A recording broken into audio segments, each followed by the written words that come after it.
I almost see myself as the person helping uplift all of these great ideas. I don't necessarily have to go find something new to do. I can help build what we're building in my own way with my skill sets. But I don't know that everybody had to be an entrepreneur, because then there's no worker bees and there's no, internal leaders if everybody's out creating something new, right? Welcome to Black Businesses Matter, a podcast about why Black businesses matter and the benefits of collaborating and advocating for Black businesses to drive impact. Each episode, we will cover legacy, hope, Black joy, funding sources, cultural shifts, equity, and so much more.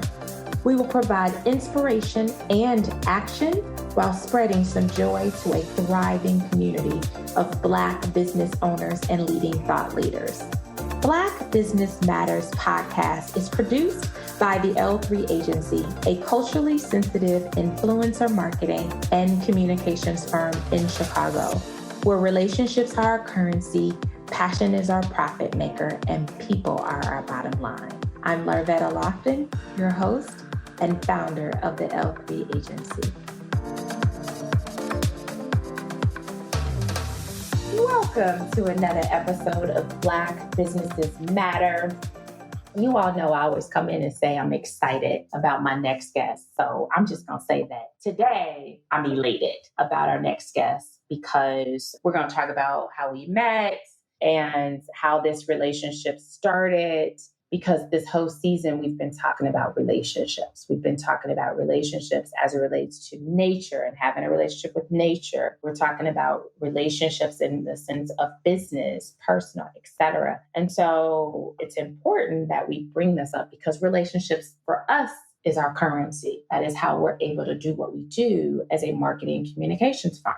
So this next guest, I want to say she is, in my opinion, and I say this a lot on our podcast, she's one of my disruptors because when you see her, she is definitely bold and courageous in an industry that is dominated by men.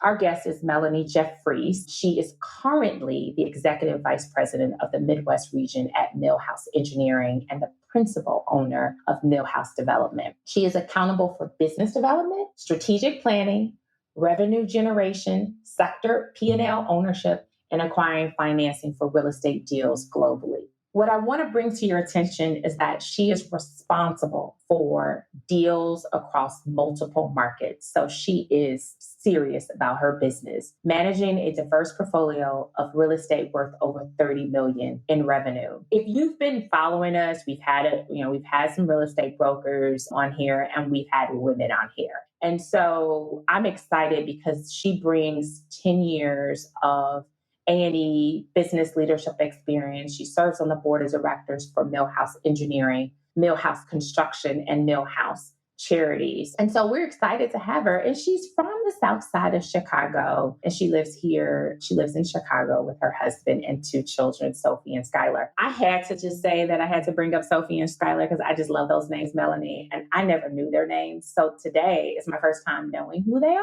So I'm just introducing Sophie and Skylar to the show too. They're not here, but welcome, Melanie. Thank you. Thank you. I'm over here giggling. I'm like, oh, Sophie and Skylar.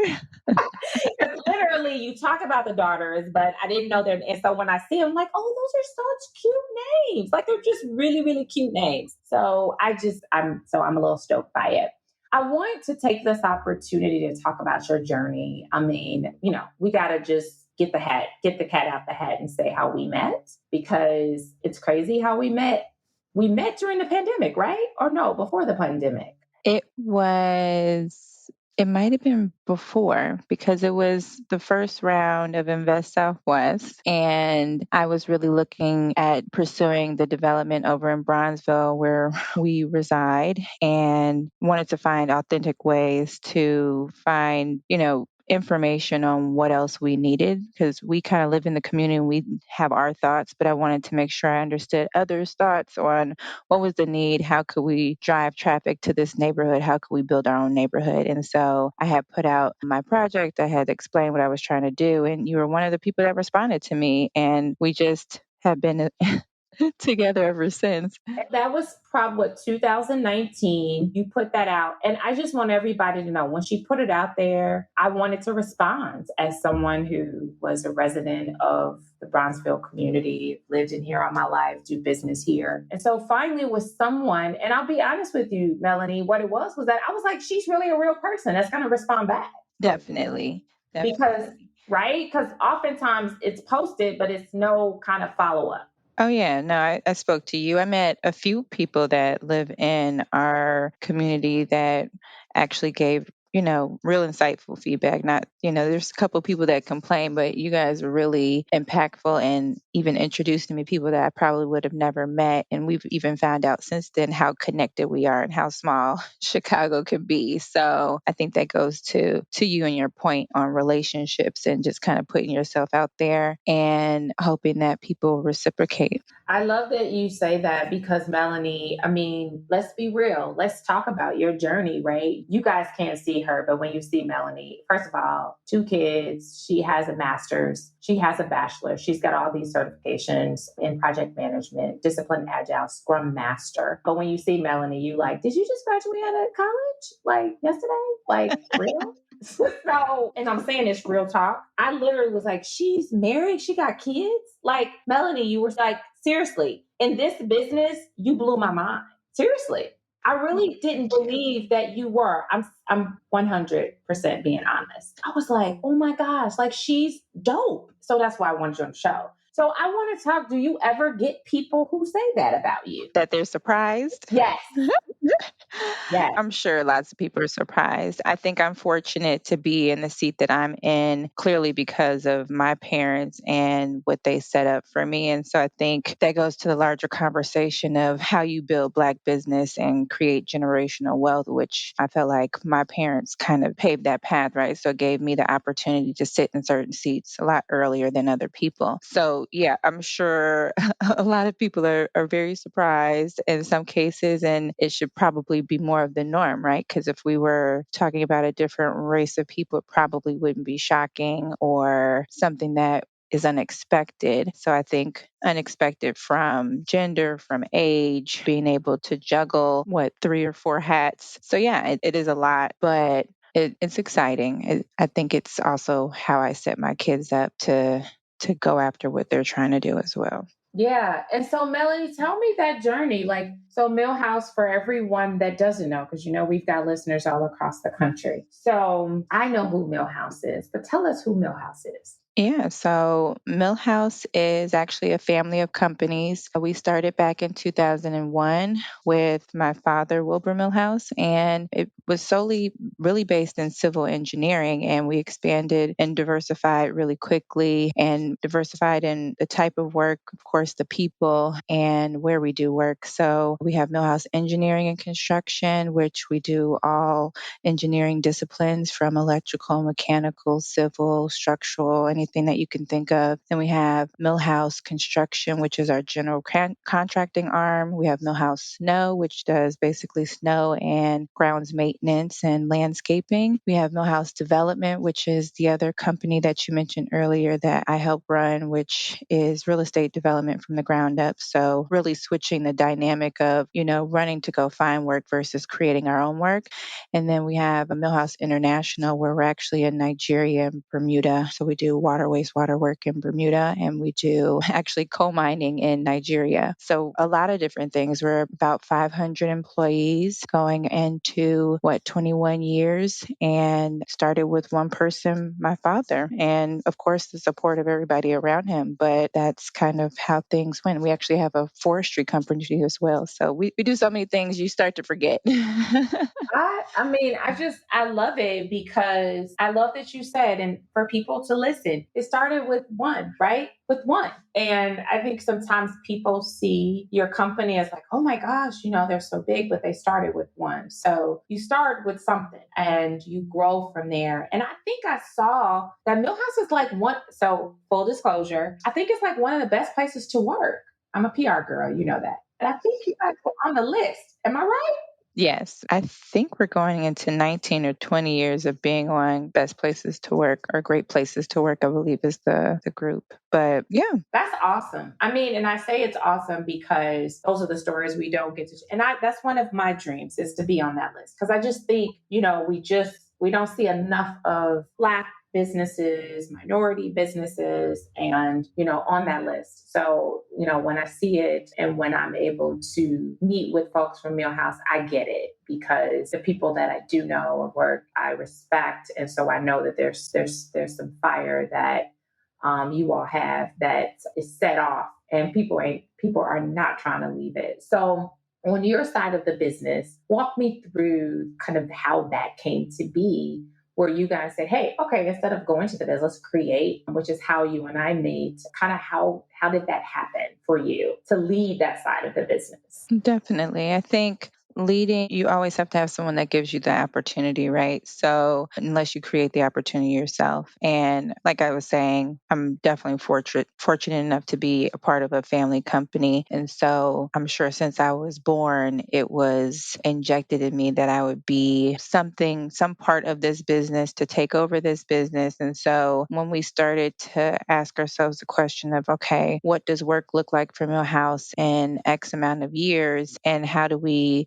stop chasing after what everybody else may or may not give us because we're too big, too small, Black, not Black, whatever, right? So there's just so many pieces of red tape that you have to get through. And so, how do we create our own cheese? If you've read Who Moved My Cheese. And so, with that came the question with my father, Wilbur, and myself to say, okay, we're going to have this development company, which we had technically done some development type work under the international umbrella because coal mining, we literally had to do all of that from the ground up. But from the domestic perspective and more of the commercial and mixed use perspective, which is all new, is more of where I focus. And so that was really organic. It was okay, we want to make our own impact. Our whole mission, vision, core values are around diversity and creating a positive impact in the communities that we serve. But the only way we can do that is by actually getting the work and not waiting for someone to say that we're good enough to do it, right? So once we made that decision and said that that would be something that we were going to do, I think it was more of an internal conversation of who leads this effort. And really, it was Wilbur that was saying, is this a seat that you want to sit in? Because how I see it, if development does what it's supposed to do, then the rest of the company will naturally follow, right? And what I never wanted to do was, because of the person my father is and being so charismatic and being this leader, those are shoes you can't really fill. You have to have your own path to how people follow you, right? And being in the strange seat that I'm in, you're always going to have questions of capability and how I got whatever and how I am getting to the places that I'm getting to. So I have to prove myself in a different way. So I felt like if I can create this development company from the ground up and put those projects out that we want to see that do great things for the community, bring resources, but also change the paradigm of how Millhouse works, then I'm naturally the leader versus trying to force people to follow me in that trajectory of how does Millhouse move forward in 10, 20 years. That's awesome, Melanie. So as a child, because your father built this company, like as a child, was entrepreneurship, like was that the thing for you all? Like was that the dinner table discussion? I don't think it was the dinner table discussion. It's hard to remember that. I always remember it being something that he wanted you to be a part of in whatever capacity that was. And he's very much so a planner. So it was like this kid's going to be the doctor and this kid's going to be the lawyer and that kid's going to do this. And as a Black person, he was really actually my father and my mother were both kind of the first generation. So I'm not like the first generation that went to school or anything like that. They both kind of paved that path for both sides of the family. And so I think being educated, being involved in whatever your sport was, to not be in trouble or into other things were really the conversation. And then once he started his business, I think he just was saying, how do I build this empire and how do I infuse my people into it so everybody eats and everybody's putting back into what we're trying to do, right? And so I think that was always the thing. And I think naturally, if you look at like my siblings, you'll see that they kind of have entrepreneurship bug and want to do other things. And I think for me, bits and pieces of a lot of different things, but I see myself in, oh, I can take your idea and I can expand it. Like I'll see another step within their original thought. So I almost see myself as the person helping uplift all of these great ideas. I don't necessarily have to go find something new to do. I can help build what we're building in my own way with my skill sets. But I don't know that everybody had to be an entrepreneur, because then there's no worker bees and there's no, internal leaders if everybody's out creating something new, right? So I think we all have our own place. That's a good point. You got to have it. I'm so glad you said that, because we believe that everybody has to be. We got to have worker bees because the entrepreneurs need some workers. Like you can't do that. So I agree. And so, given the fact that your father, you are second generation to go to school to lead that path. From there, are the relationships that your dad has, are they still relationships that you have to, like, through the kids, or or through that lineage of families? From the work side? Yeah. Yes. Mhm. I would say definitely he is well respected in that people that do care about him care about his people, right? So whether that be me or someone else, I do think that the relationships that he have built over the years have been strong ones, where if I were to come and say something or be there, they would respect me because he built that bridge, right? So, in that sense of building bridges, he definitely has done that for myself, but other people in general.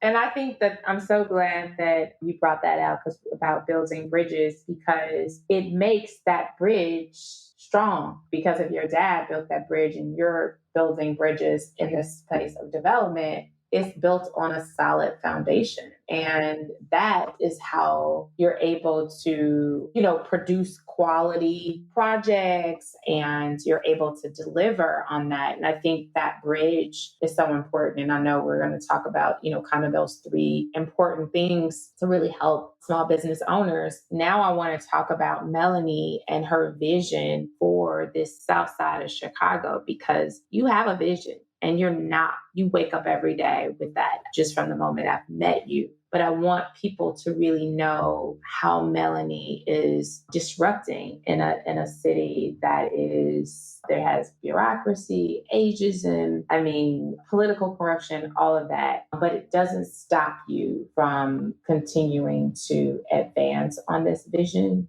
So what I want to ask you is, what is that vision?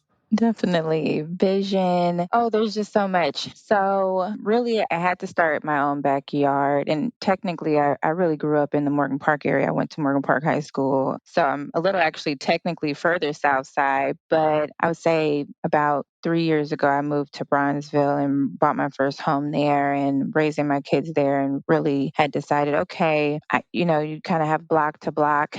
This is a great block. This is an okay block. These vacant homes or whatever. And oh, I have to go back to South Loop where I just moved from to get a different meal. And so we really started to say, this is what we wanted to do. It was more thinking about, well, what do I want to see happen in my own neighborhood before I try to tackle everybody else's neighborhood. And really, at the end of the day, for most of the South and West Side neighborhoods, we're looking for the same things, regardless of the South and West Side fights about who's better in Chicago. We're all looking for the same resources. And so a lot of that really centered around commercial mixed use for me. There are other developers that heavily focus on the residential aspect, which isn't so important. But what resonates with me and my vision highly goes on the commercial and mixed use side of things, because that's the really only way I could see where we can inject communities with capital that doesn't have to necessarily live there. So if I can create a destination, which is what we're trying to do over on 47th and Cottage, is say,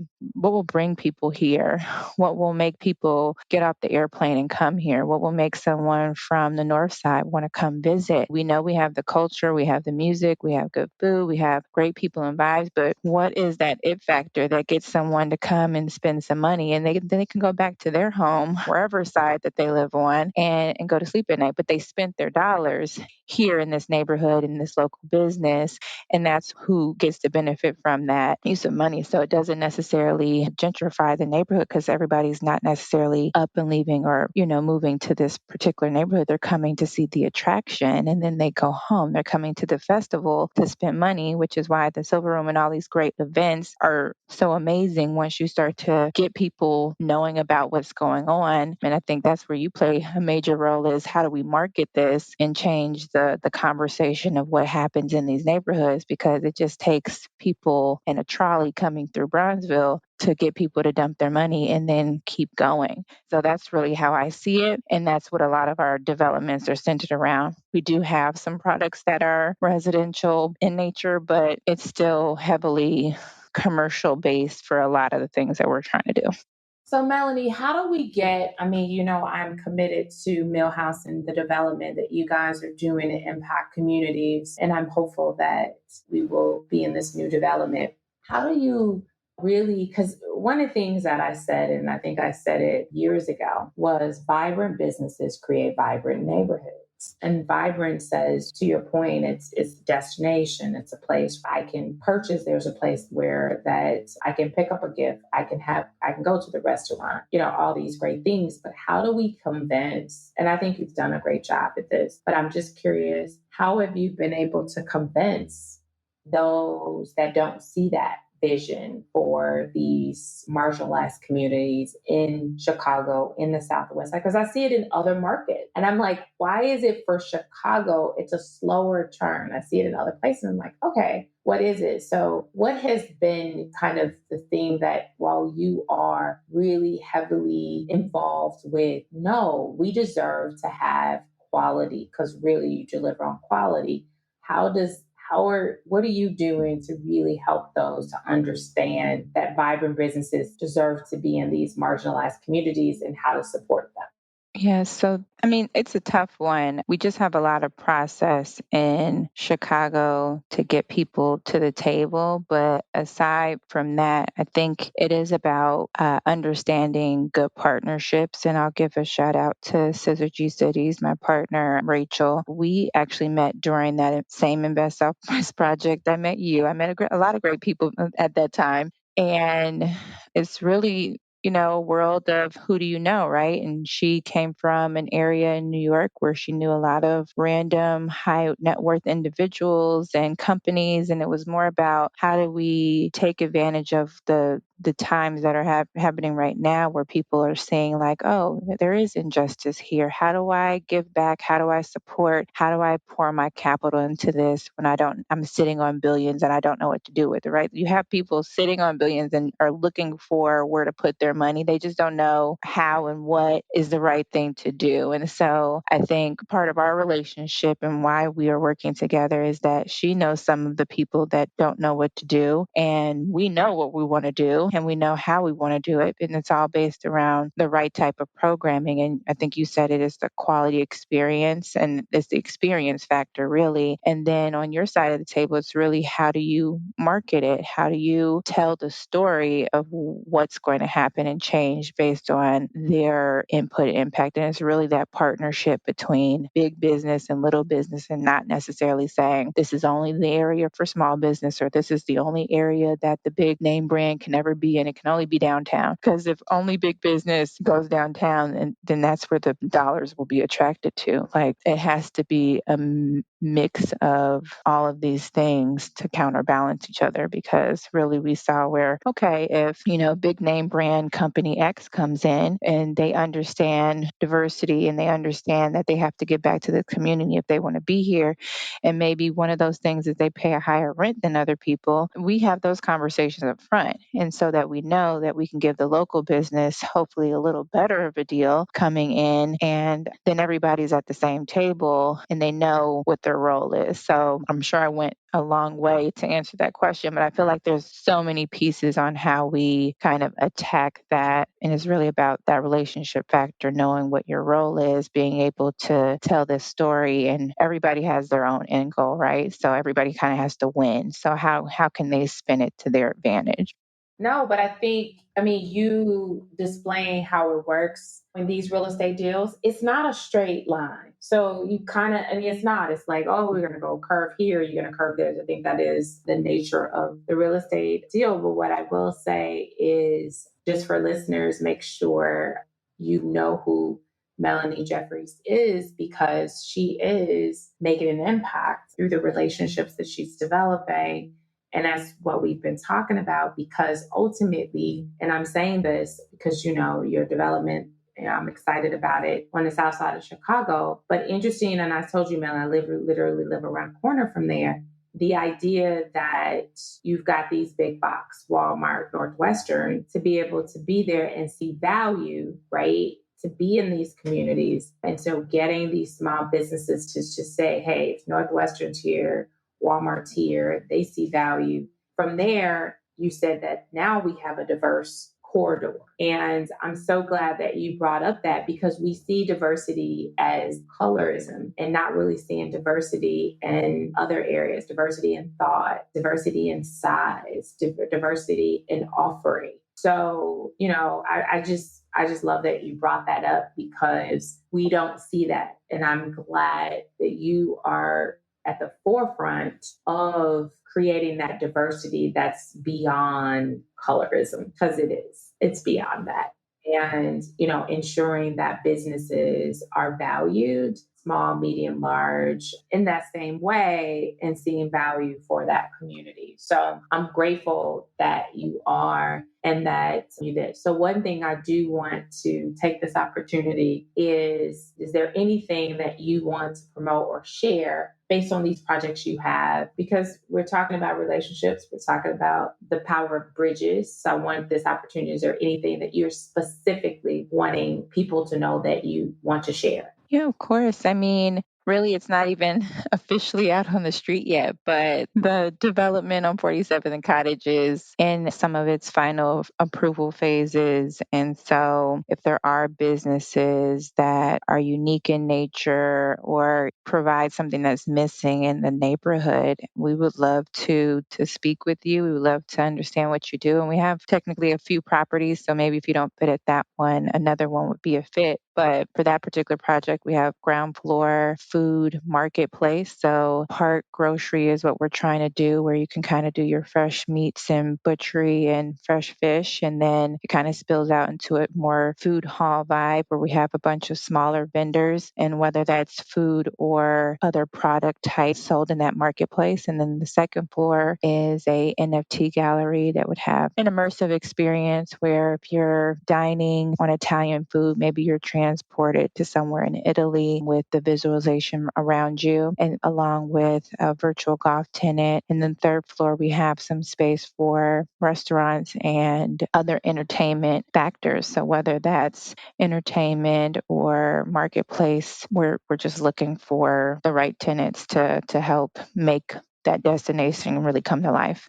I'm excited, and Melanie, thank you. So there are businesses that want to learn more or get additional information. I'm putting this plug. I'm inked in this project. So just to let everyone know, that's our goal. Our goal is we're going to hopefully have this as podcast studios in there, podcast studio, and pop up inside of this amazing development. And just being able to, I think, have the opportunity to be amongst diverse businesses, food, entertainment, services, and all that you offer in this one development on the Grove, right? On the Grove. I say Cottage Grove, but on the Grove. To be able to do that, I think would be a destination that people would travel to and take pictures, tweet about it, share on Instagram. So I think, Melanie, this is just the beginning of the genesis of it all. And I think there's so much more that you will be doing because of you building bridges for it.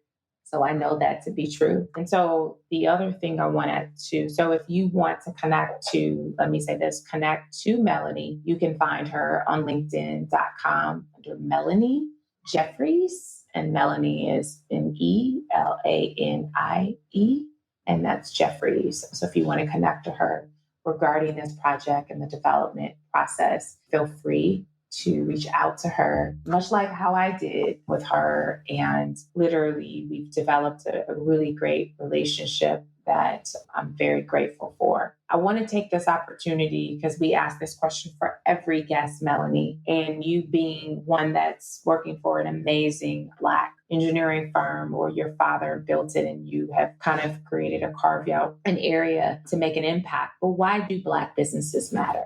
Oh, I mean, Black businesses are everything. I think it's a way for the next generation to see themselves as leaders. It's a way to create generational wealth for your families. It's a way to provide for yourself, but it's also a way to make opportunities for others that may not know how to get into the door, and you create that opportunity for others, whether it's one job or 500 jobs. So they matter a lot because we hadn't traditionally seen ourselves as these successful million, billion-dollar companies. And I think, like we talked about earlier, it just kind of takes that one seed to spiral into something really great. So they matter a lot for several reasons. But thank you so much.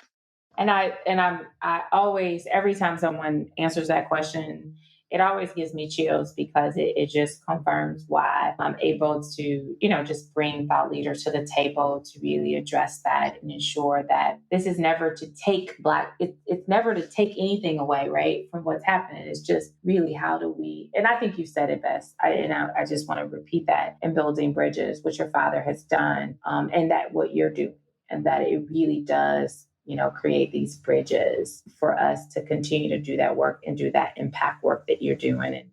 And that's definitely that. Because when you put out that note on Next, it was about building a bridge. It really was. And from that bridge, we developed a relationship. And I think that's part of why we have to continue to do it. And it's important. So as we close, Melanie, we do ask this final question just to round out, because we had a guest, in our season one, and she talked about Black joy, and we're not able to talk through that. So we thought it was important to ask this question: what brings you joy? Oh, I mean, other than watermelon, I love it, Melanie. That was amazing. Oh my gosh, I love it. I love it. I I'm can literally eat a whole watermelon to myself. But other than watermelon, I mean, it has to be my family. I mean, what else is there in life after work and all of that? You just have the people that you have fun with, eat with, and that's really the family and the friends that hold you down, whether it's good, bad, or ugly. So to the mom and dad and to my kids and my husband, they're everything. I think it's just incredible. And every time I ask this question, and literally one of our former guests, and she said, we weren't given permission to share our joy. So oftentimes we didn't, people didn't care about our joy because it was always, struggle. And not Right. only, it was always the struggle. It wasn't the joy that we have. And so really getting people to understand that we do walk with joy, and whether that's coffee or watermelon, it is our joy. Yes. It is our joy. So, as we close, any final things you want to share with our audience, how they can connect with you, or just anything that you would like to share as we close out the episode? Yes, I mean, I want to thank you so much. I mean, when you said to do this, I was like, oh, Larvetta, I don't get on podcasts. What do I have to say? What do I have to talk about? But you push me to do more things and share stories that I hope help someone somewhere. And I want to thank you and appreciate you because ever since we met, you've always been a helping hand, and you never had to be that. So I appreciate that all the time. And yes, if you want to connect with me on LinkedIn, Melanie Jefferies is my first and last name. So feel free to connect with me, and looking forward to it. And thank you so much. Thank you so much, Melanie. Again, you guys heard it. So I'm just going to say this for the record. When we launched this episode, this particular season, hopefully they will start breaking ground on this new development. But I do want you guys to really continue to follow Melanie and the projects that she's doing in Chicago for those that are outside of Chicago, and know that this will be a destination space for 48th and Cottage Grove. And so we're putting it out there because we want, as people continue to listen to this podcast, can come back and say, wow, she shared this story and here it is, this amazing, beautiful building overlooking Cottage Grove in Bronzeville community was not just a talk, that it was actually a vision that came to life. And so I'm excited for that day. And then Melanie, we will bring you back to be able to talk about, just that process again and the businesses that would be in there. So I look forward to that day. Matter of fact, Melanie, I look forward to the day that we do a live podcast in the space. I put it out there. Yes, your mouth to God's ears. So that we're in the space, we're in our space of podcast, Melanie. You are in the room with me, and we are on 48th and Cottage Grove, and we are with vibrant businesses that are also growing in there, and that we can then go to lunch together, walk downstairs, all on the south side of Chicago. Did you just see that? I had that whole vision. I can see it. I totally see it. And for everyone that is listening, I hope that you will support this endeavor. If you hear about it, that you would share it. You would tell your friends, your colleagues about it, because you heard it first on Black Businesses Matter. We just want to thank Melanie Jefferies to being a guest on this season of Relationships. Thank you so much for listening, and we'll see you next week. Thank you for joining us this week on Black Businesses Matter podcast. Make sure you subscribe to our podcast wherever you listen so you will never miss a show. You can also follow us on social media at the L3 Agency and at Larvetta Speaks. If you love the show, leave a rating so that we can continue to bring you impactful episodes. You can also take the pledge and order our merch at our website at thell3agency.com. THEL3agency.com. Thanks for listening, and see you next week.